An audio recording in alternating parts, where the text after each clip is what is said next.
one thing people don't do enough of is quantify their abilities on a resume, right? They'll put in created dashboards for marketing optimization.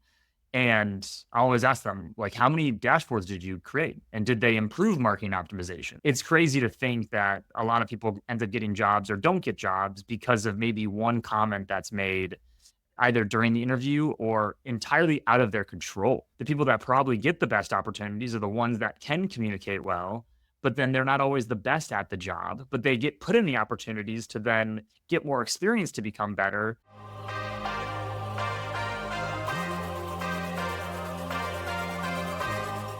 Jason, welcome to the Objective Hiring Show. Thank you so much for joining us. Of course. Yeah, Tim, thank you for having me. It's absolutely our pleasure. And Jason, I'd love to start with probably the buzz topic of buzz topics, and that is AI. I think it's changing the world at a fairly alarming rate when you keep up to date with all the changes that are occurring. And I feel like it's worth having a discussion about AI in hiring, which so far I feel like is at a fairly nascent stage, based on what I've kind of heard and seen. But I'd love to get your just general thoughts on AI and hiring. Have you started to try any tools in any part of the process at all yourself? What are you noticing in terms of candidates using AI? I'd love to just get your general lay of the land. Yeah, of course. I mean, AI is obviously a hot button topic. Everyone's talking about it and how we utilize it and how it's being utilized. And I think the first thing I'll say is it's a tool that speeds up processes naturally. And so a lot of people are utilizing it when it comes to the hiring process because what a lot of people have the opportunity to do now is be able to apply to a bunch of jobs as quickly as possible. And they don't need to revamp their resume so many times, right? You can drop in to AI, here's my resume, here's a job description. Let's make these two things aligned. And then they can apply to so many more jobs. And I think that's a big challenge for people on the hiring side because I've opened up listings in the past and we've had 700 people apply. And it's impossible, one, to go through all of those resumes, but secondarily, it's inauthentic in a way, the people that you're going through, because you're really looking at a bunch of resumes that almost sound similar in ways and are taking, a couple different data points from whatever their resume had originally and shifting that towards to sound a little bit better for you. And it does beg the question even entirely, are resumes even a really valuable way to have that first step of the process when it comes to hiring? And so I think in so many ways it's funny because you'll say, or somebody will say, let's include more AI in the system in the process to then combat AI, and instead it's like AI on AI violence, if you will, or war. When at the same time, there's probably a better way for us to look at the hiring process in general, especially given what happened in the summer here, where we had a lot of challenges, a lot of people looking for jobs in the United States, at least in the market, slowed down drastically in that sense. Yeah, it's such a difficult situation, and it'd be fascinating to see how this plays out because, from a candidate's perspective, uh, especially if you're out of work, there's a sense of like, I need a job.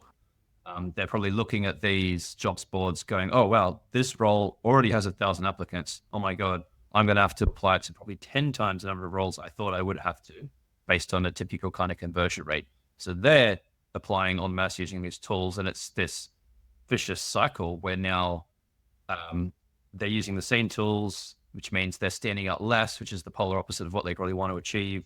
Then companies, as you say, are going to have to combat this with some level of automation because who can read 1,000 CVs? It's literally impossible. So uh, where is this going to land in the next few months? I wonder. Well, yeah, I think that's the interesting question. I don't know where it lands in the next few months necessarily, but looking even just in the long term of it, the long term nature of it, I think what you see a lot of companies doing to combat this is you're not having as many people that are kind of cold applying for roles. I've seen this a lot in my experience, that where anyone gets a job now, it comes from knowing someone on the inside. It's a referral of some sorts. You get introduced some way, you're reaching out on LinkedIn, whatever it is. And that, sure, that may seem like it works, right? It's a warm and fuzzy feeling because it's someone you know and it feels so much more close. And these companies will hire these people, but then somebody will come in and they won't have any of the skills for the job because they were able to sort of politic their way into a position that they might not have the credibility four in the end, and they had a unique advantage over a bunch of applicants. And to your right, to your point, there's all these postings where people are just throwing in as many resumes as possible. But I don't think traditional job boards really have a place in this kind of new age of what hiring looks like. And so I think a solution's needed, of course, and there's just a natural threat that comes from what we're doing currently.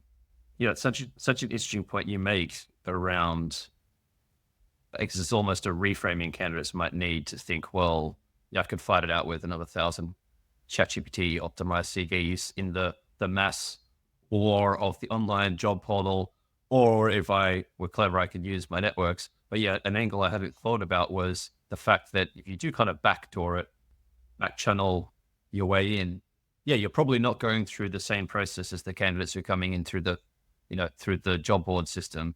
That's a really interesting angle. So then we might see some kind of quality issues, maybe, unless companies put those inbound or those kind of behind the scenes candidates through the same process as everyone else. Maybe that's the way to solve that. I'm not sure. Right. Yeah. I think no matter what, they have a little bit of an unfair advantage. And I think it speaks to, on a macro level, probably in more of our over reliance on people's soft skills inside of interviewing. And some people are really good at interviewing. And I've seen this play out across my career multiple ways, but you'll see that one person that you worked with and you're like, yeah, this person's not a very high performer. I don't really enjoy the work that they're doing for us, this and that. And then they'll end up leaving your company and kind of getting a promotion in a way. And you wonder, how did they end up taking a step forward when it felt like when they were here, they were going to take a step back? And so I think it's the whole hiring process now, especially as we get into a more technical workforce, right? Where a lot of skills, a lot of jobs require some sort of hard skills. They still are heavily reliant on the soft skills that will propel somebody in an interview. And those are the people that will consistently get jobs and convert into new jobs. While someone who's just not as personable, not as well spoken will get looked past. And in the end is probably your best ROI for a company in terms of who you'd want to hire. That's such a great take, and I hadn't thought of that. So we're now almost going to set the process up to select for more the high soft skills, good networking, polished performer over maybe the slightly more introverted, a little more awkward, but nonetheless more technically gifted candidates. That's really interesting. What about then, if we think about it from the candidate's perspective, is there any like practical advice you would be giving right now? Like imagine if you were starting your career now, like how would you approach the job search? Would it be different to how you actually did it? I don't think it'd be incredibly different than how I went about it because of the over reliance on these factors we're talking about, the need to be, to network well and do all these things. When it comes to someone in like the data space, which I'm operating in, obviously, it's I think it's really challenging because when I first started my career, I really heavily focused on getting the certifications I needed, getting trained up in all these and be proficient in all these different skill sets to allow me to one be diverse enough that I could fit into a lot of different roles, which I think is important and early in your career, especially if you do to college or something of that nature, or you're just young in general, getting internships and getting that experience. You're building up some sort of resume because there's a ton of credibility, obviously, that comes with that. And the joke now being that there's no such thing as an entry level job because every coordinator role out there asks for 2 to 3 years of experience. So you sort of have to do that work ahead of time. I think that's one of the biggest things I would call out. But then you just have to network and you have to make friends. You have to friend raise. And I think that's, again, really challenging if you're someone who's not very good at that. But you could be an incredibly technical and talented individual, and you have to just play at a disadvantage in that sense. And you have to still learn how to go out and meet those people, whether it's in person or even just on LinkedIn, via email, via calls, whatever it is. And I would have thought for the current generation of, let's say, early 20s people, they may be already at a systemic deficit of those skills or networks because they were at college during COVID or they started their career during COVID, during lockdowns, which surely must have limited their ability to make new friends and build those networks because it's obviously a lot easier to do that in person. So, but almost like that cohort should be over adjusting maybe and doing an extra level of networking now to kind of make up for the ones they might have missed out on compared to another cohort. Yeah, and I'm not sure where exactly where the fault lies in terms of that, because when I speak to people in the younger generation, Gen Z is the term that everyone blankets over that group, but that are entering the workforce, that you're right, they do lack an ability to network as well, and at times I don't think it's because they're not social enough, let's say, right? That's the argument that's been made, is how COVID has affected development in terms of sociability, and how the internet and social media has affected. I'll still get a chance to meet these people, in person, wherever it may be. And I think there's a lack of even training on what is needed to be asked, and how you need to care about people, and how you need to, the actions you need to take to really learn about someone else's job. Because I've had plenty of times where I've been networking with people and meeting different people of the younger generation, and they just tend to view it as being very transactional, right? At this point, and maybe it's because the system hasn't worked out well for them. So they're really, instead of nurturing relationships and learning more about what people do, it tends to be, hey, do you have a job opening at your place? Can you refer me? Or do you know someone that does? And in the end, from my perspective, I'm kind of like, I don't necessarily want to just refer you to a job. I don't know anything about you. I don't know if you're even interested in my work. And so I think that's a really interesting thing of the younger generation. And maybe this is just any generation. It's just that, we always tend to target the ones that are younger than us. But there's a lot of opportunities for them there. And the ones that do it well really stand out, I think, and have more opportunities come their way because of it. Let's put this in like an online context now, because I feel like we've all been the recipient of fairly ham-fisted outreach from people on LinkedIn wanting something from us. And again, I'd like to, because I feel like there's a level of nuance here that if we don't discuss specific examples, people could get the wrong end of the stick. So what I would say, like a not effective way to try to do this is, you need a job right now. You're going to bomb 50 people who you think are hiring a role, send them a CV that's generic in a LinkedIn message, don't even include their name. Half the time your CV is irrelevant, and you do that in a very mass spammy way. That is not going to resonate. That is a bad way to do it. No one is going to help you if you do it that way. If you were to have a longer term focus and you're building these relationships over years that are of mutual benefit and aren't transactional, that's what people really mean when they talk about networking. They don't mean weaseling your way in at the last moment in a way that is not going to help the person that you're reaching out to. Is that a fair summary, do you think?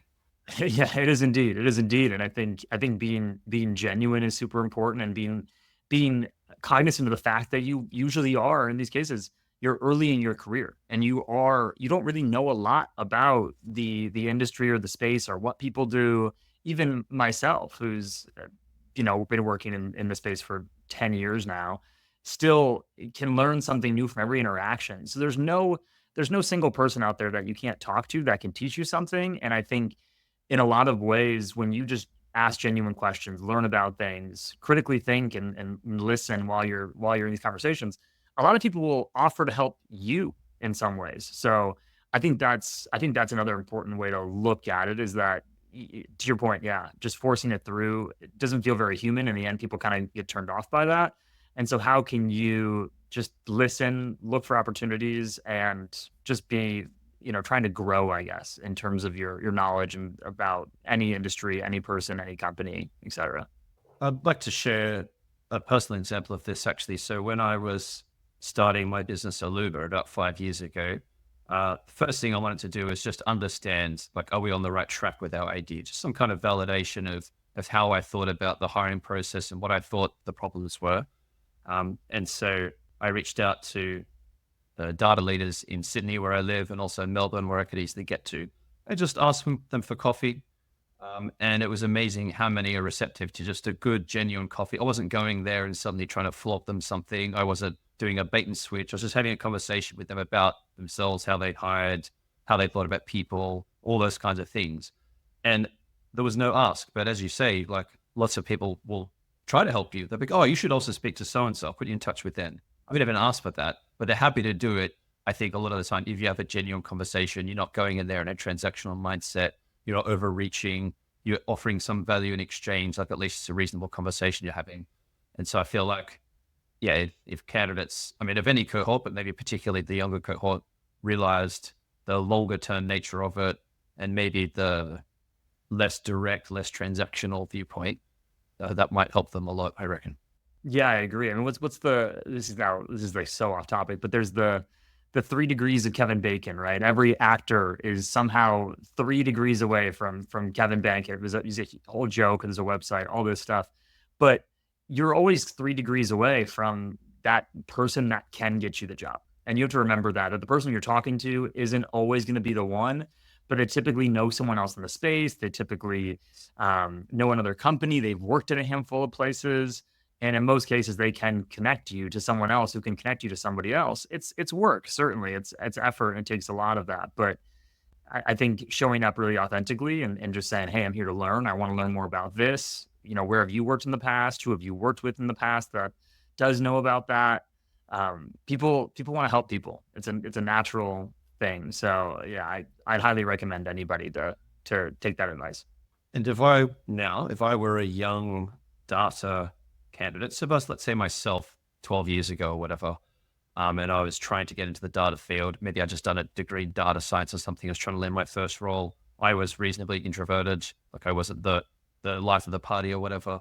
I feel like now a skill set that I have that I didn't have then that would be tremendously helpful would be a bit of hustle, a bit of just willingness to make an ask, a willingness to cold email or cold call or cold LinkedIn message someone in a targeted, precise, careful manner, to have that coffee, to have that initial chat, whatever it is, that right now I think would separate candidates, because although we've all been bombed on LinkedIn with a generic CV, I had rarely received personalized outreach about a specific role we have open with a candidate who fit that role and a clear description of why they wanted to work for us. Like if all you were doing was writing, I think, just well-crafted email or outreach messages for a list of target 10 roles that you're open for, I feel like your odds right now in this market would actually be pretty good, because that channel isn't decimated at all in the way that the online jobs boards are. What do you think? You're 100% right. And even in practice, this works. We at my company, STN Digital, had a freelance position for social media analysts, right? And we put it out on our job boards, but we also, a bunch of us in the company had posted, "Hey, if you're looking for this type of role, if you have this skill set." And I ended up having a really good amount of inbound that every single person that messaged me in the end, maybe outside of one, we put into an interview. And when you're talking about that 800 candidates, that increases your conversion rate or your conversion chance a lot. And I think in the end, no matter how you want to tell it to yourself, a lot of these job boards now have by default 800 people, whether they're bots or whatever, they just hit that number regardless. And so to your point, how do you stand out? Just because even I try to go through every single resume to, provide that due diligence, but just taking that one extra step and doing something that's a little bit out of your comfort zone, frankly, but having to remind yourself what's the worst that can happen here is really important. And so I think doing that is table stakes in a lot of ways to this whole process. If I were a candidate now thinking about it, I would figure out what a entry-level sales development rep does, because the skills and the problem are identical. Like you're going to have to do some account-based research to know, here's the 10 companies I'm most interested in working for. You have to go into those companies and figure out who are maybe one or two people that I feel like I could get a meeting with. That might be first order connections, or as you say, using the Kevin Bacon game, second order connections. Who do I know who knows someone who's working there? And then crafting some kind of specific message to what is only a set of about 20 people in a nice, obviously non-automated, non-AI bullshit way. And I feel like if you were to do that consistently and track all that, by the way, there's tools that allow you to scale this, like Apollo is a tool where you can get contact information of anyone. You can send emails for free, I think, on the entry-level plan. Like it's not like this is inaccessible. You get ChatGPT to help craft your message a little bit, but just a little bit, don't copy and paste it. Like that kind of approach, I think, would be really, really would land quite well, I would have thought. Right, of course. If you want to take that even one step further, the biggest thing when we talk about marketing, right? I'm in the marketing space. You want to one make the barrier to entry incredibly low, make it really easy for people to engage with. So you don't want to, if you're going to message someone, let's say, you're not going to send them 3 paragraphs because in the end they'll look at it and they won't even read 2 words. They'll just go, "This is too much to read. I'm out." If you could put a sentence in there, you have a much higher chance, 1 or 2 sentences. But then also, how can you provide value of some sort, right? And that's a big thing that we even do when we're trying to reach out to other companies, new companies. We'll try to find ways to provide them with value. And I think there's a very similar opportunity, right? And I've talked to freelancers in the past who have reached out to me and then say, "Hey, I wanted to be able to share this project I worked with you. I thought you find it very interesting. You're in the same space."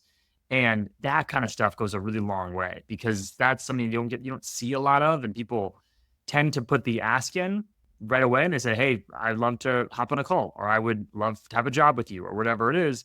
But instead, find that way to say, "Hey, I'm going to help you out. And then do you mind helping me out a little bit after that?" And I think that it resonates a lot more with people as they then feel like they owe you one, for lack of a better word. Yeah, great suggestions there. Try to add value, try to make it reciprocal and as untransactional as you can possibly make it.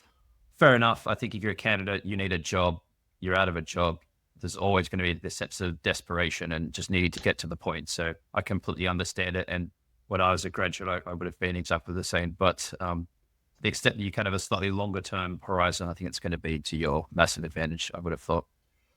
Um, what about now in terms of hiring? So we've just kind of painted this slightly bleak picture of the inbound funnel of candidates and dealing with this volume of CVs, volume of increasingly similar looking CVs that have been optimized, quote unquote, with ChatGPT, where now the CV seems to deviate more from reality than it ever has in the past. That's the kind of vibe I'm getting.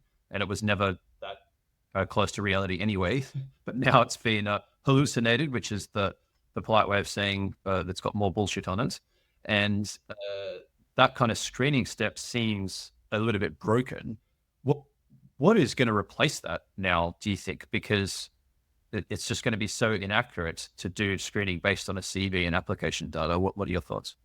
Yeah, I mean, you paint a picture perfectly there, Tim. The challenge being there's so much intake, so much to look at, and again, even if you do find the right person, even if you do find the right person, your chances of actually being able to discern who has the skill sets, right, outside of just who's good at interviewing, are all certainly challenges for any role, but especially when it comes to data roles where it's an incredibly technical endeavor. So something that we try to do is try to have um, some sort of working interview, right? And that's not uncommon for a lot of these companies. But the challenge being, if someone's interviewing for 10 jobs and everybody gives them a working interview and says, "Showcase your skills, give us an idea of what you can do within the context of this industry." Well, one, a lot of people hate those because in the end, as a candidate, you don't like giving away free work, right? That's an issue to begin with.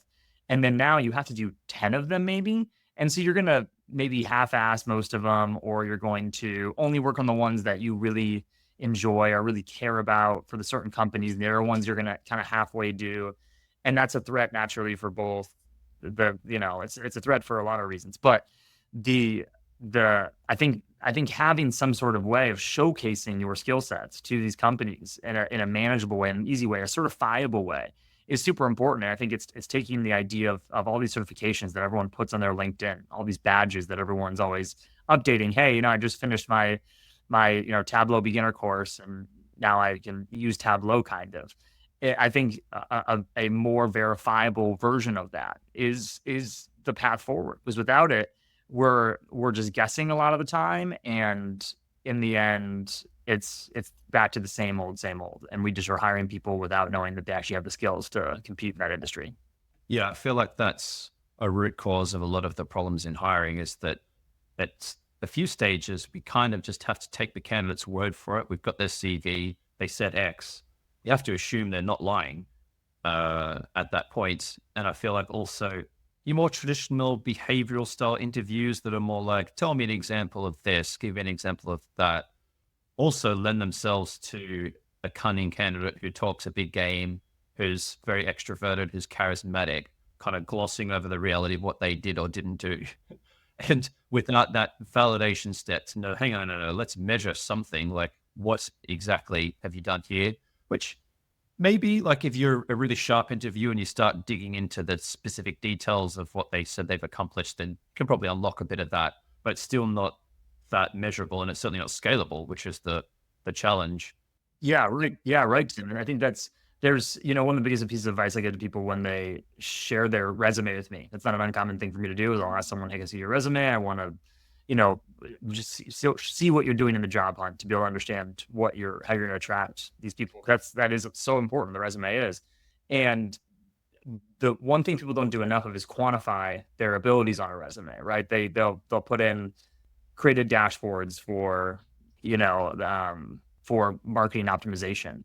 And I always ask them, like, how many dashboards did you create? And did they improve marketing optimization? And can you quantify this in a couple different ways, whether it's the actual labor, like the time it took to do the labor, the amount of output you had, the benefit to the company that the project did, and all of those things, right? One, they're kind of fudgeable in a way. You can make that up the way you talk about it right now. The same way as an interview, and same way how resumes are currently being manipulated in a lot of ways to fit into the round hole when it may be a square peg.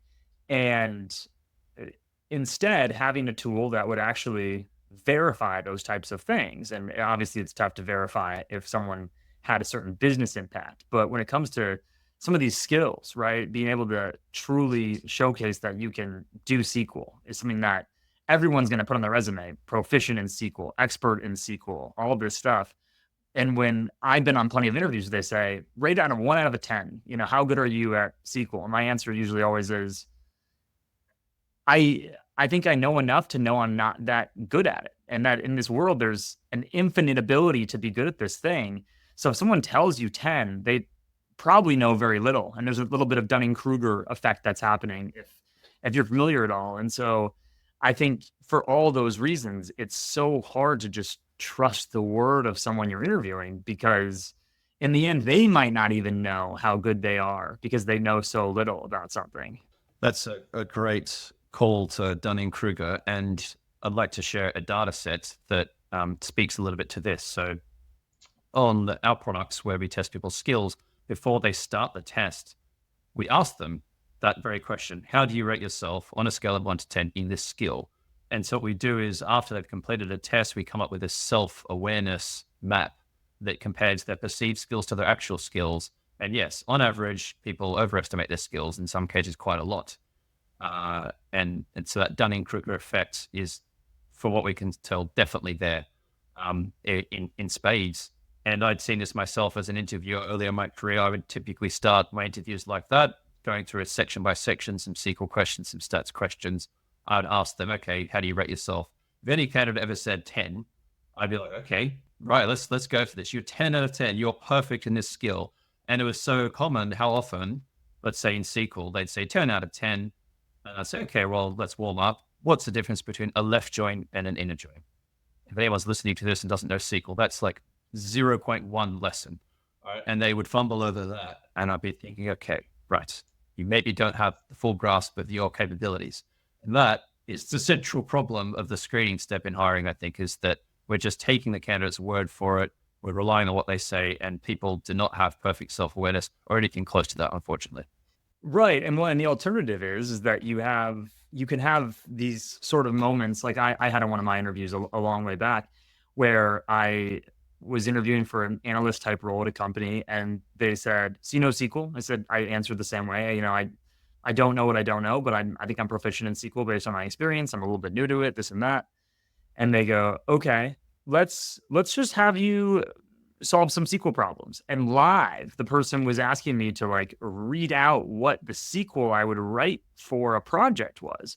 And it was so interesting. So I was like, well, I don't really know your data warehouse. I know very little about how you have this all set up. And so these problems were complex in nature, but also so different than the way that anybody would truly do them. No one's ever had to, read out loud how they would write a formula in that sense, or write that language. And so another example of it, there's not really a good way to live replicate in an easy way and a scalable way the skills that are needed to really excel in a job, and that's where our whole system is flawed for the more technical positions, and data is full of them. It's not only flawed for, yeah, some of those technical evaluations, which are a bit more objective, but yeah, certainly hard to do in an interview, hard or impossible. As you just say, it's not really replicating how you would do it in the job. But I feel like the even grayer, even more subjective area is then once we start getting into softer skills and also cultural fit. So I'd love to get your thoughts on this. Like how much do you value cultural fit during the hiring process? How do you think about it? How do you evaluate it? What are your general thoughts on that aspect of hiring? Yeah, it's a really good question, Tim, because I think when it comes to the companies that I've worked for, generally we're in social media. We are typically younger companies, right? Working in social media and marketing are usually a younger person's endeavor in a lot of ways. And and there's also a lot of, when it comes to the culture, I've worked in sports entertainment for the last 8 years now about. And so there's culturally the idea that, you never quite know the work you're going to be doing because you're reacting to a story that hasn't been told yet from a marketing perspective, right? A lot of people in the marketing world kind of can plan out their year, where if you work for a sports team, you'd really have no idea what's about to come. And so for all those reasons, culture is important in some of those facets, right? To ensure that someone feels comfortable at the company. And for me personally, it's more about how they respond to our culture compared to trying to take a guess at how they might fit into it, in a lot of ways. I think one of the things that I see happen most often, though, is that people, and this is a similar vein, but a little bit different than your question initially. People like, subconsciously, people like to hire people that are similar to them, and they don't really realize it. But the qualities that you probably admire in someone are qualities that you have in yourself a little bit. And so I find so often, I've seen at so many companies, there's a lot of skill stacking, as I like to call it, where you hire the same person that has all the same skills as you do in a position directly below you. And you don't even really realize it when you're doing this. But if your strengths are, specifically in data visualization, specifically in speaking to clients, all this stuff, people will go and hire the same exact person. And then there's a lot of clash that happens because you're not filling strengths in areas that you don't have. And it's actually really hard for someone to be able to maybe look past what strengths they had and why they were successful and say, someone else could be as successful as I am with a totally different skill set and a totally different mindset on how they work. And if we were to have that diversity in thought, diversity in skill set, we would probably have a lot more success as well, as we're able to, fill in for each other's gaps. And so I think the same idea applies to culture, but just in general, I see that happening so often. I feel like a way to kind of combat this and a lot of other similar challenges in hiring is to, before you start hiring, really, really think in detail about what exactly you're looking for in a candidate and why. Because I feel like then once you've had this discussion, you'd unpack a lot of these things and some of these biases might come to the fore. So you might say, oh, we need someone who's got a lot of hustle, maybe, do you say, because that's one of your characteristic traits. It could be, oh, we want someone who's, the life of the party or whatever. And that, again, would indicate a certain type of thing. And I feel like we just had these initial discussions and kind of kicked around the ball until we agreed exactly what we're looking for on paper from the get-go. I feel like that would help steer the direction of the hiring to a lot more likely successful outcome. What do you think? Right. I agree. I think the biggest thing is being able to have, in some way, how does it be quantifiable, or at least measurable in some capacity, and so that you're not creating, like a persona, if you will, and you're kind of like looking for a certain person or a specific person. Instead, you're able to say, we want someone who's more extroverted. We need someone who is likes doing routine tasks, though, and doing kind of the same thing every day. 'Cause that'd be a big part of this role. we need someone who's more of a logical problem solver than a creative problem solver. Those kinds of things that you can. It's maybe tough to directly, quantify. But you can measure in some capacity and then understand how all those pieces play into who you hire. Because yeah, you go into interviews and you have maybe five different people interviewing all these different people. And to your point, if you're not aligned on what the end product of who you want to be hiring is, you end up leaning on so many more of those soft skills and just looking at, yeah, I that person was pretty cool. They were also from the state of Ohio, and that was neat because they just got a chance to. And then none of that good comparison that you really can do on like, well, when we went into this though, we really said we wanted this type of person. And we even had the chance to test them on that or had the chance to do something that was again like a control, if you will, because interviews, right, it's impossible to make them all the exact same enough to really be able to directly compare the two and say, this candidate is, quantifiably better than this candidate. Yeah, I'm laughing because I've certainly seen how quickly hiring processes can get derailed when everyone's not on the same page. And so typically, having more people's opinions would be pitched as a benefit. So having more rounds, getting a slightly wider diversity of views of a candidate, which is fair enough, but it's certainly got a limit, especially if later stage interviewers weren't part of the initial discussion about what exactly you're looking for. If everyone isn't laser focused on these are the 10 criteria we're after in this candidate, be it technical or soft skills, inevitably they'll end up introducing their own. They'll go for, a pub test or a coffee chat or a vibe check, and they'll just vibe the shit out of it. And either they'll like the person or they won't for millions of, things in the back of their head, unless you just stick to this criteria. It's amazing how quickly extra things come up that sound fine. I think this is the tricky thing about them is you could have an interviewer who's come out and goes, yeah, they were good, but I just don't think they'll fit in here. Like it's hard to combat that unless you really dig in and unpack, like, what do you mean they won't fit in here? Like, what exactly was it? Oh, I felt like they weren't really communicating that well. How? Like, oh, they were too succinct in their answers or too verbose or whatever. And suddenly you discover this new specific criteria that they were secretly looking for, they might not have even realized. And so unless you have all this written down on paper to begin with, it's just amazing how quickly a very good candidate could be rejected almost arbitrarily by someone in the process.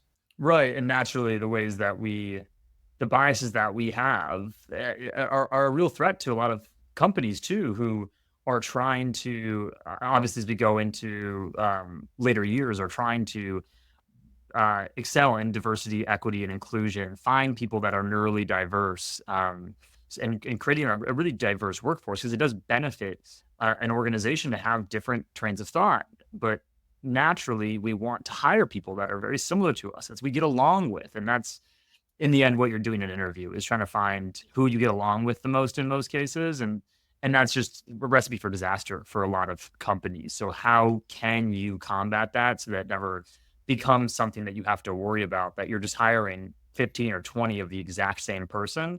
And then when a new challenge comes around that you guys haven't had the chance to solve yet, you don't really have anyone that can go and tackle it because you're really overloaded on maybe one or two skills. Is a way to combat this to have even those cultural fit interviews still measured in some way.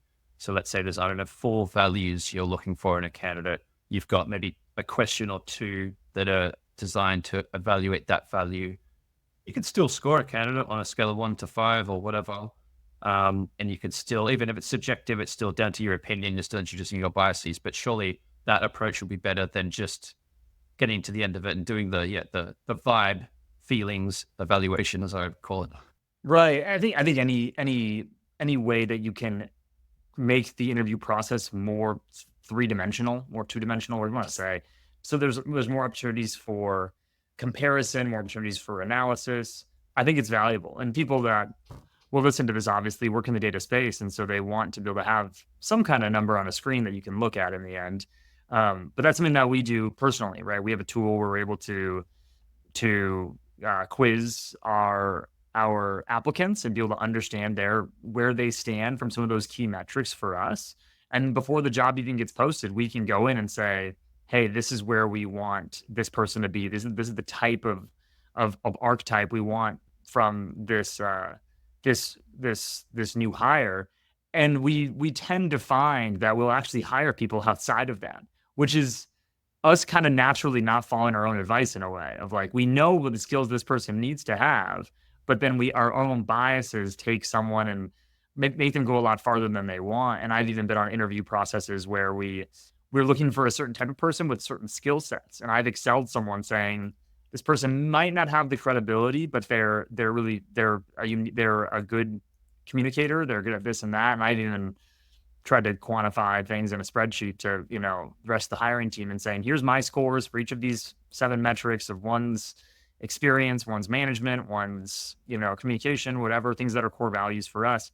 And then later that person becomes a favorite. And I'm like, guys, don't forget, this person has almost no experience in this space. They were kind of, in my mind, someone that was lesser on the first interview. And so for all of those reasons, there's just like so many threats from the telephone game that you play, between interviews, between the ways that everyone can compare somebody and just how people start talking about it. I mean, it's crazy to think that a lot of people end up getting jobs or don't get jobs because of maybe one comment that's made either during the interview or entirely out of their control, just because a group of people did a group interview and they just say, I don't know how I felt about that person. And then everyone kind of goes, yeah, I guess that's a negative and we don't like them now. And we're going to go with this other more popular pick. And so it's wild to see how that dice can roll sometimes. Yeah, absolutely. I could think of a recent example of a candidate who we presented to a client, and one of the feedback from one of the interviews was, oh, are they overconfident in their abilities? And so this moniker was carried around with this candidate through the whole process.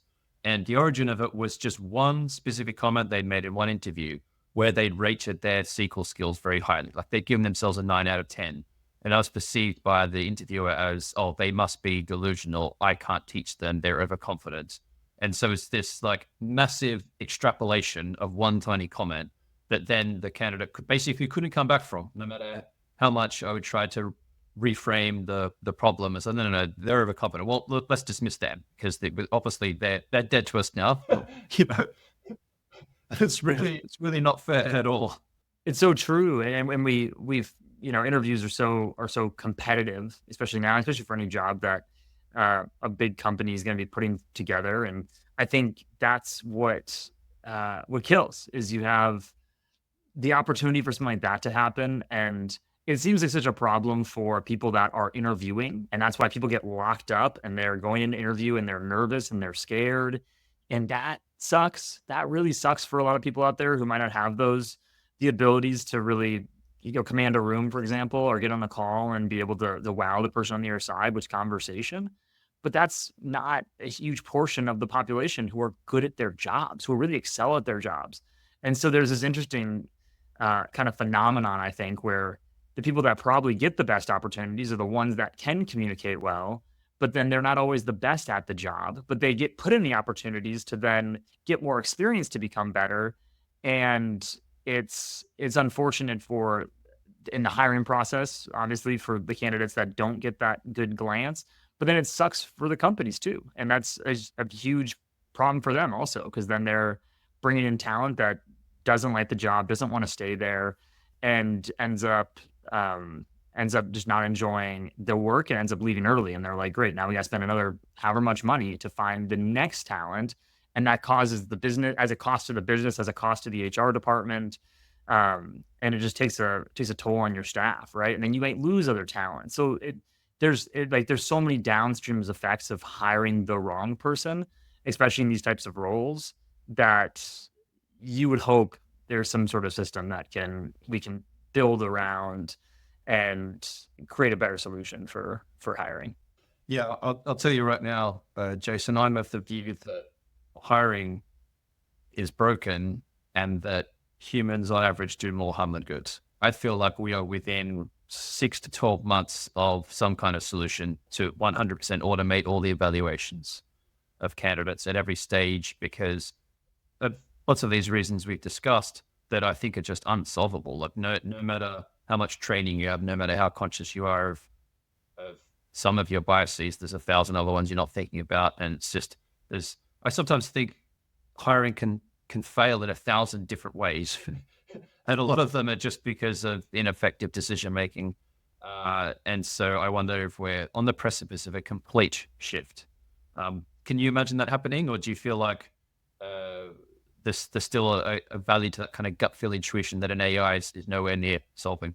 I think it has to in a lot of ways. I think without it, I think here's a better way to say it. In the United States at least, right? Where the way that we would look at it is uh, that if you're able to be more innovative and take an advantage in this space, you could see huge benefits to your organization. And I think that's where we're at right now. It's not as if there's going to be some sweeping mandate that's going to change the way everyone does this overnight.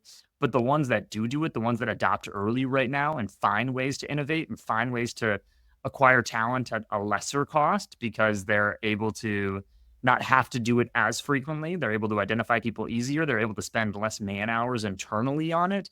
Those companies are going to have the biggest advantage. And you're going to see that in so many ways. But yes, I would say that those kind of changes will happen in the next 6 to 12 months, where companies will be asking, how can we take a leg up? Because no longer in tech, for example, I mean, in tech for so long, they were hiring as many people as they possibly could. And now we've seen massive layoffs in a lot of these companies. And so no longer that's the plan. No longer is just to hire 70 people and keep 10 of them. They're going to have to start saying every one of these hires is gold to us. And we have to make sure that we retain them and keep them. And or else there's going to be a real bridge of trust between that industry alone and the people that might apply for it, because they might just say, I don't want to get laid off, so I'm not going to even apply, and you lose out on this really great talent. So I think there's going to be massive changes in the near future. I completely agree. And I, for one, embrace our future AI overlords. And I think it's an exciting time to be alive. Jason, it's been an interesting and engaging conversation today. Thank you so much for sharing all your insights with us. Yeah, thank you, Tim. I appreciate it.